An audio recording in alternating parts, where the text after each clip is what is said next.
Well, I'm going to write a track really quickly. So this is where I've ripped in my sample CDs.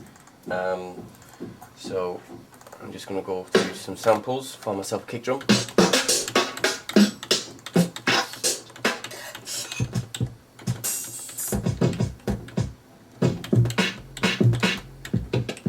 That's a good one. Let's have the kick drum straight into Cubase. Oops. And I'm just going to copy that.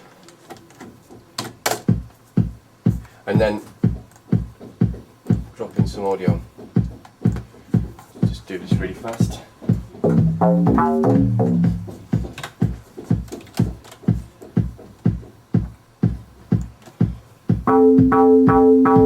Okay.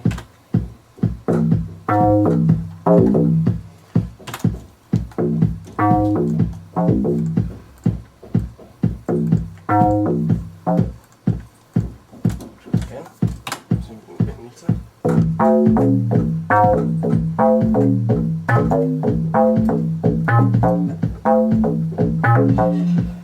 Like that.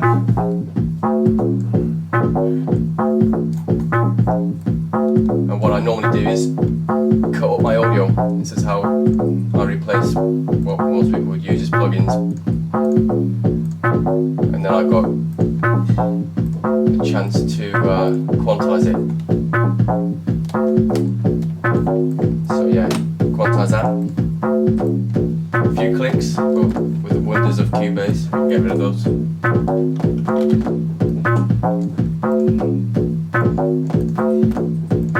Should be no problem. Just tidy that up.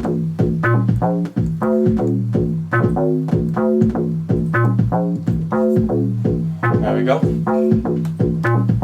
Another trick, duplicate the sample channel, and we're going to put a little delay on it, say 15 milliseconds. Hard pan that to the right, hard pan the original bass to the left.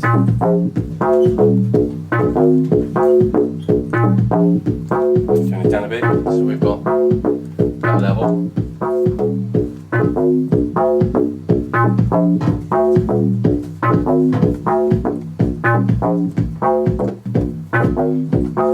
Poly 61, chord memory.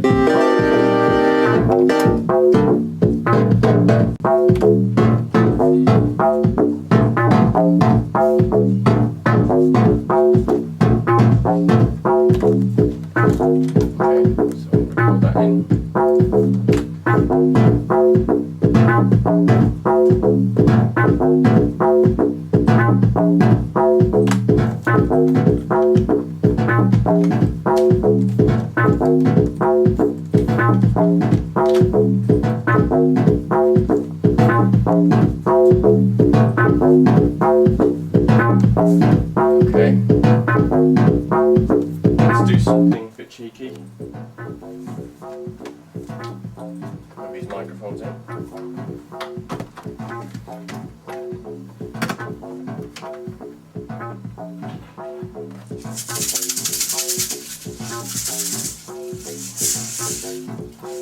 In fact, just a little shaker.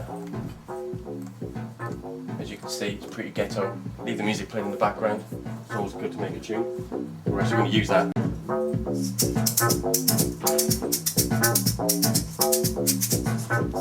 I should do it.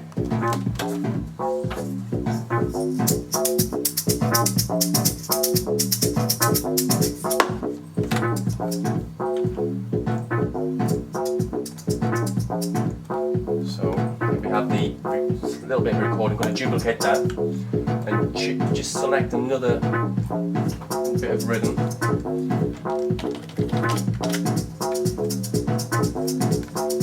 Hard pan.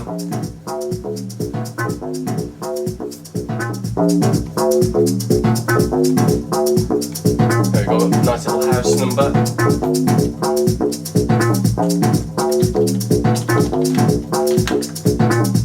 Bars.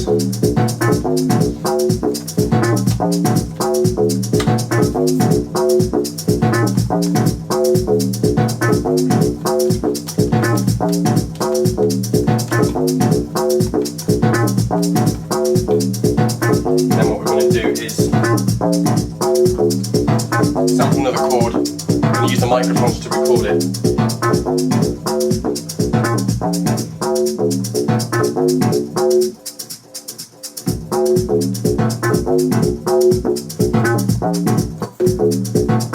So let's call this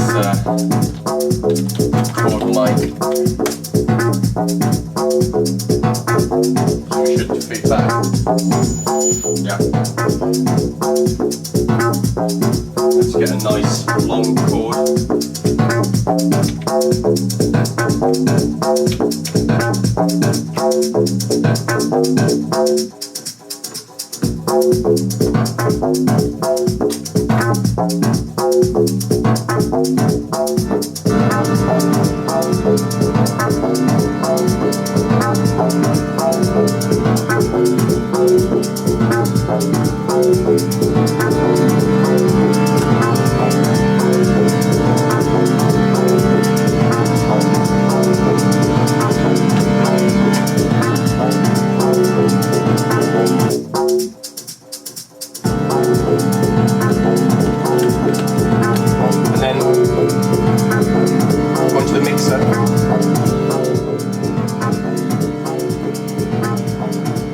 In the mixer, I'm just going to set up a little group.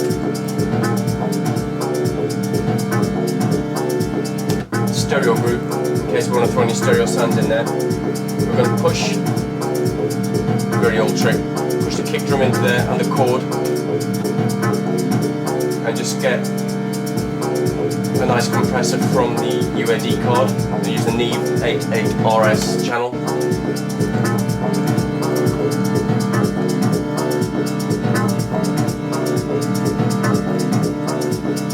Start to pump. Drop a little bit bottom end out of the chord. And again, the doubling up trick where I'm going to duplicate the track. And I'm just going to, by holding Control and Alt, you can move around in the window, the audio, and just find a little bit different audio. We're in a different start point, so we get a phase. And then we're going to hard pan that, and then it's a very sort of wide mix now.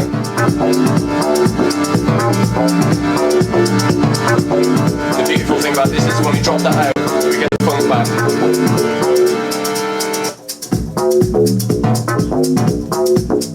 So arranging it, dead easy. What I'm going to do is just, I'm going to use the 16 bar pattern. It drops out at the end for the last bar. I'm just going to copy that. Say 8 times, which gives us a grand total of 4 minutes, and then we just need to drop some stuff out really. What I think we'll do is start with the kick and the chord, so that when we do drop that out, the track can get in with a funky bit in the bass line, etc. We'll leave the bass line out for the first 16 bars. So we're going to start the track kind of like this. I'm going to fade the chords in. In fact, what I'm going to do as well, I'm just going to get rid of the click on the chord. Bit of housework.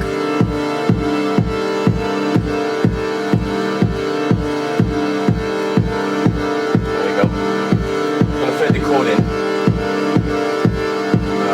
Using the volume command in Cubase, read the channel.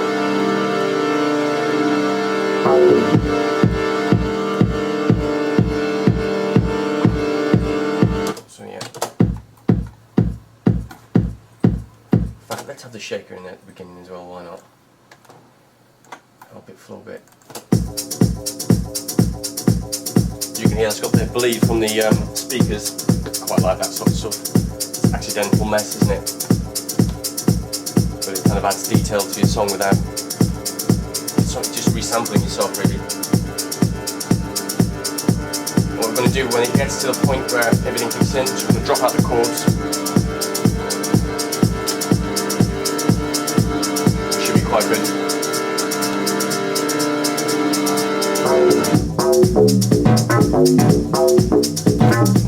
Keep the chord for later. Let's fed the chord in again. And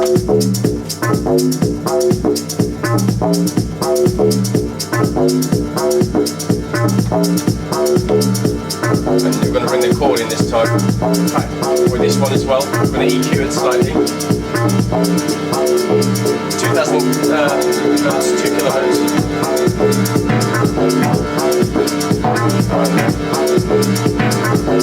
So it drops out the next bit. And we're going to use a simple delay.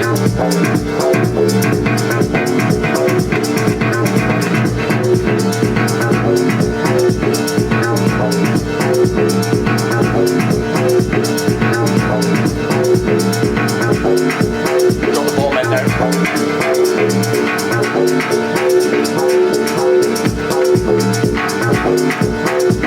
And when we get to the next section, we will drop the chords out. What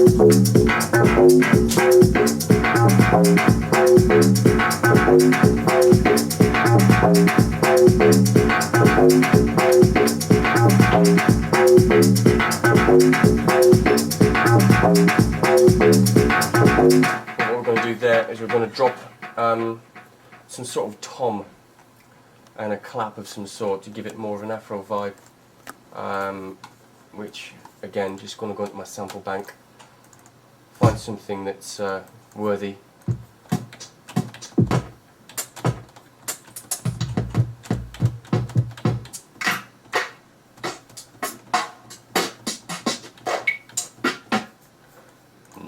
Something else. Well, let's get that shaker, that's nice and 1993. That's a nice little hat clack.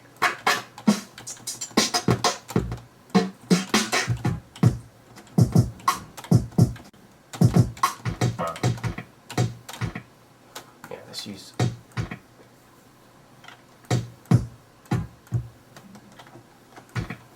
that and that. We're going to do slightly offset then. So we'll drop them onto brand new audio tracks. My computer can handle the pain. And what we're going to do is just going to do a simple trick, Afro drum trick. This might take a second. So we've got the, hopefully got.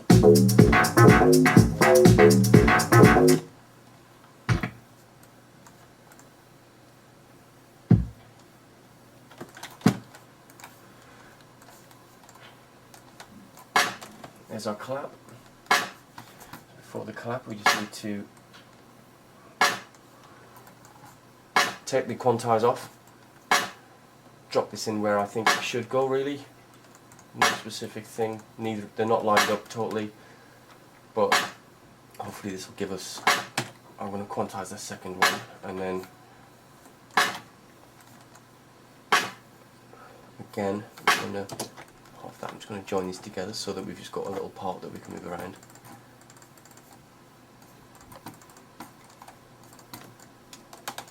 And then just copy that, and it should sound, well hopefully it sound good. I've done it blind. Yeah, let's loosen it up a little bit maybe. A little bit of EQ on the one that's a little bit dull. Just make it so all together. Back down a little bit.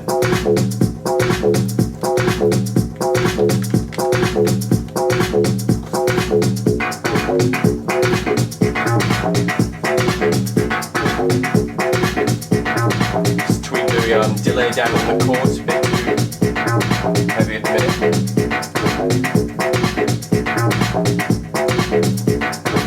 Get a bit more of the funk back in the sound.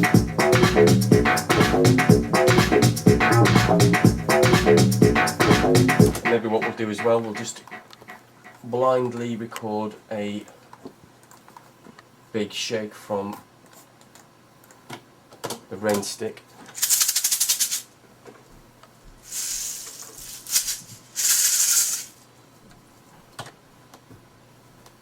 Should we do that on one chorus? So just going to record that blind. Whoops, hit the microphone in the process. Turn that down, and we're going to, again, just find an accidental little segment that works quite nice. I'm just going to shorten this so we can. There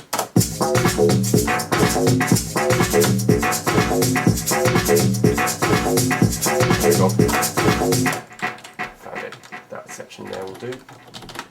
And what that'll do is help pull these other afro sections in.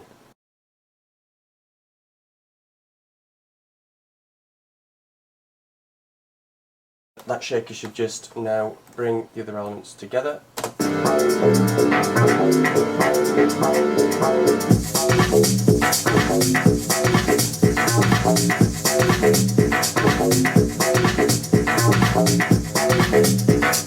And that's it, done. A little bit of arranging. Again, we'll let that drift a little bit, and then when we get to this point, maybe use the fading chords again until we get to this bit where we just leave everything in. Make sure that we copy over the last bit we did. And then at the end we'll do a really horrible fade out. That's what it's all about. Age tricks. And that should be it. Fade out.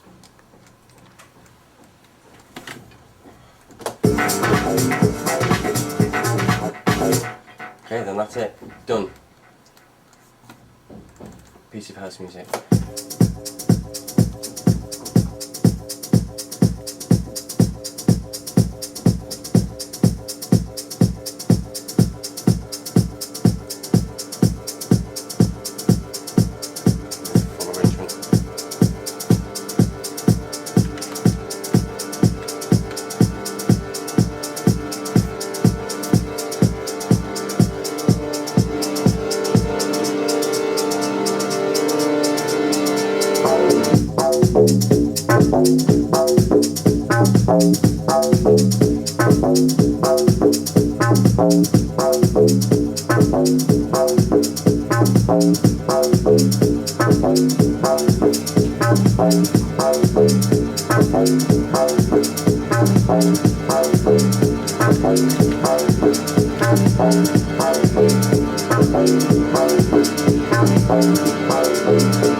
So as you've just seen, I've just written that track. It take me 20 minutes or something, around about. It's, of course, it's not a releasable piece of music as yet. It's got a lot of tarting up that needs to be done with it, but I do mix as I go along, naturally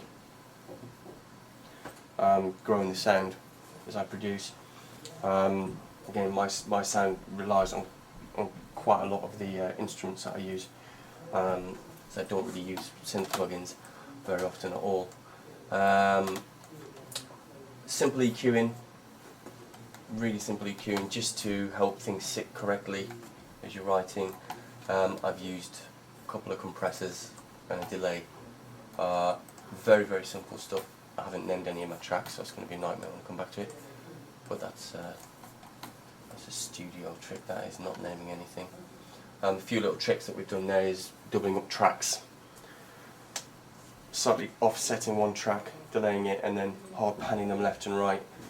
It does give a very wide, give for a very wide mix, without any out of phase problems, so that when you put it into mono you just get a chorusing effect, which is good for some clubs that use mono systems.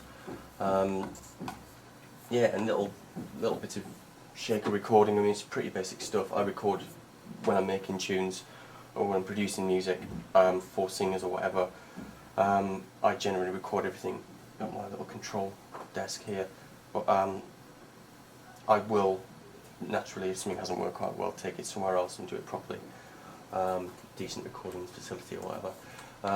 So yeah, that's it basically.